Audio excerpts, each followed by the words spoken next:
حضرت ابو امامہ الباہلی رضی اللہ تعالی عنہ سے مرفوعاً روایت ہے، وہ فرماتے ہیں کہ اللہ کے رسول صلی اللہ علیہ وآلہ وسلم نے ارشاد فرمایا انا زعیم ببیت فی رابد الجنہ۔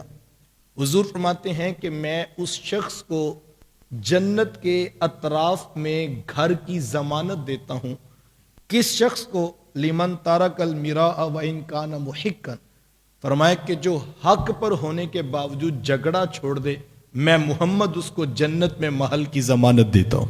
کتنی بڑی بات ہے۔ اور یار کسی کا جھگڑا ہوگا تو کتنا ہوگا؟ لاکھ کا، کروڑ کا، ارب کا، کھرب کا۔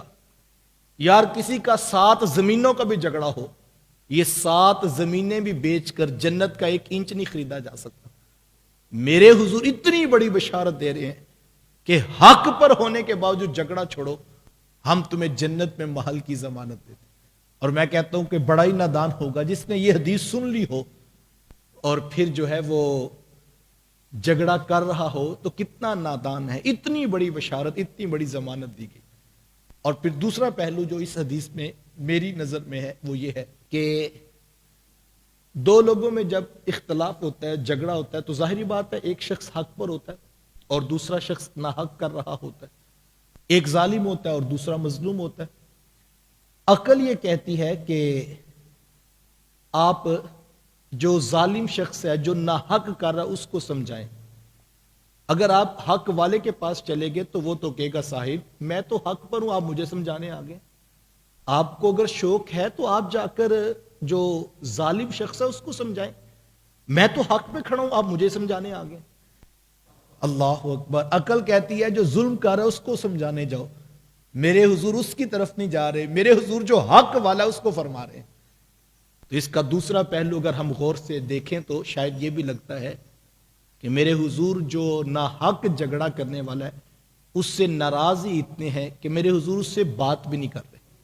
اس حدیث میں حضور نے اس سے کوئی کلام نہیں کیا، بلکہ جو حق پر ہے اس کو کہا تو جھگڑا چھوڑ دے، ہم تجھے جنت میں محل کی ضمانت دیتے۔ اللہ اکبر۔ میں یہاں پر واصف علی رحمہ کا بھی ایک قول سنا دوں۔ واصف صاحب فرماتے ہیں کہ اگر کسی شخص سے تعلق نہیں رکھنا تو پھر جھگڑا کس بات کا؟ ہوتا ہے نا بندہ کسی شخص کے ساتھ چلتا ہے اور 2 4 10 ماہ کے بعد وہ محاسبہ کرتا ہے کہ یار یہ بندہ تو میری سمجھ میں نہیں آنے والا، سمجھ آ گیا کہ اس کے ساتھ تعلق نہیں رکھنا۔ تو واصف صاحب فرماتے ہیں جب تعلق ہی نہیں رکھنا تو پھر جھگڑا کس بات کا؟ اور دوسری بات اس سے بھی زیادہ خوبصورت، اور فرماتے ہیں کہ جب طے کر لیا کہ تعلق ہی رکھنا ہے تو پھر جھگڑا کس بات کا؟ یعنی جھگڑا تو دونوں صورتوں میں نہیں ہے۔ تو کیسا نادان وہ شخص ہے کہ ہم یہ سنتے ہیں معاشرے میں، وہ کہتے ہیں جی بھائی چھوڑے نہیں جاتے، بھائیوں کے ساتھ نبھانی ہوتی، ہم یہ بھی کہہ رہے ہوتے اور ساتھ اختلاف بھی کر رہے ہوتے۔ اور واصف صاحب ہی فرماتے ہیں کہ جس شخص کا جنازہ نہیں چھوڑ سکتے، آپ فرماتے ہیں اس شخص سے جھگڑا بھی نہ کرو۔ جب جنازے میں جا کے کھڑے ہونا ہے، جب وہ کفن میں منہ لپیٹ کے جو ہے وہ منو مٹی کے نیچے جانے کی تیاری کر چکا، اور اس وقت جا کے کہنا یا اللہ اس کو بخش دے۔ جنازہ کیا ہے؟ یہی جا کے ہم کہتے ہیں نا کہ اے اللہ مجھے بھی بخش دے اور اس میت کے لیے جو ہم آئے ہیں اس کو بھی بخش دے۔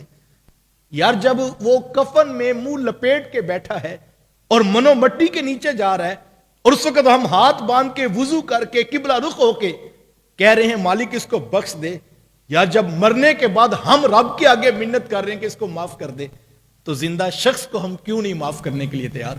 اور کاش کہ ہمیں یہ حقیقت سمجھ آ جائے کہ ہم زندہ لوگوں کو معاف کرنے کا حوصلہ پیدا کریں، بعد میں قبروں پہ بیٹھ کر آنکھوں میں آنسو لے کر اور پھول رکھ کر اپنے غم کا اظہار کرنے سے بہتر ہے آج زندہ لوگوں کی قدر کیجئے اور ان سے معذرت کر لیجئے، اختلاف کو ختم کر دیجئے۔ تو فرمایا کہ حق پر ہونے کے باوجود جھگڑا چھوڑ دے، تو فرمایا میں محمد اس شخص کو جنت میں محل کی ضمانت دیتا ہوں۔